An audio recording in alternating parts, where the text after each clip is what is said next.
Should you use lean to lay people off?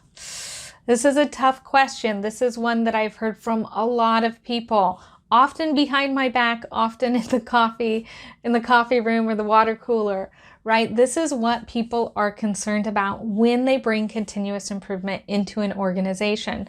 I'm Amanda Zimmerman. I'm a Lean Six Sigma Master Black Belt and continuous improvement mentor. I've worked all over the world in a variety of industries, and I've seen a variety of consultants come into those industries and make different decisions, both as an employee and as a consultant. So let's talk more about what this is like using lean to lay people off.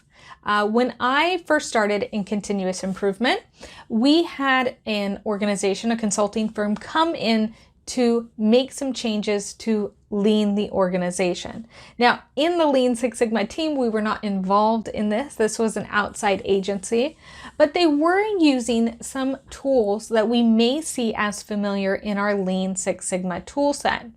Now, it's very important that if layoffs are on the table, that we really separate out our continuous improvement department for the organization versus those making layoff decisions. If those two departments come together, there'll be a perception across the organization that continuous improvement, working with the continuous improvement team, means laying people off. So one, we want to avoid any kind of overlap between those two departments or decision making, because that will corrupt the benefits that you could possibly get from your continuous improvement team. So that's number one, is let's make sure that we separate those out so that our continuous improvement team can go on and make changes. People can share their mistakes and challenges. Now, lean traditionally, what we're talking about is making work simpler, is eliminating and reducing waste. Now, what that results in is maybe time that's now available that wasn't available before.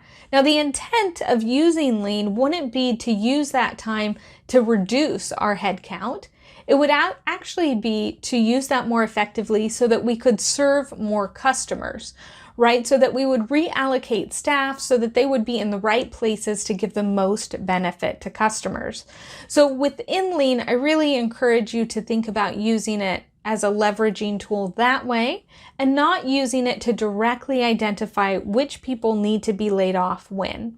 Now, consulting firms quite frequently will go through and do different activities to understand how much time different things take and assign time to each position and say whether or not that position is adding value or not. That is something consulting firms will do, and they will use Lean Six Sigma tools to do that. Organizations need that to survive. Whether or not that's the right thing to do for each individual, certainly that's a very hard decision to make that our management and leadership teams will make. And that's why it's so important that if you're a continuous improvement professional, that you let that consulting firm or that outside firm take on those activities. If you take those on, you're not going to be able to facilitate projects into the future. So can you use lean to lay people off? Certainly you can use these tools to do that. That is not how the tools were designed or what the expectations are of using the tools. And best practices of using the tools say don't lay people off. If you have excess time, you should reallocate those employees across the organization.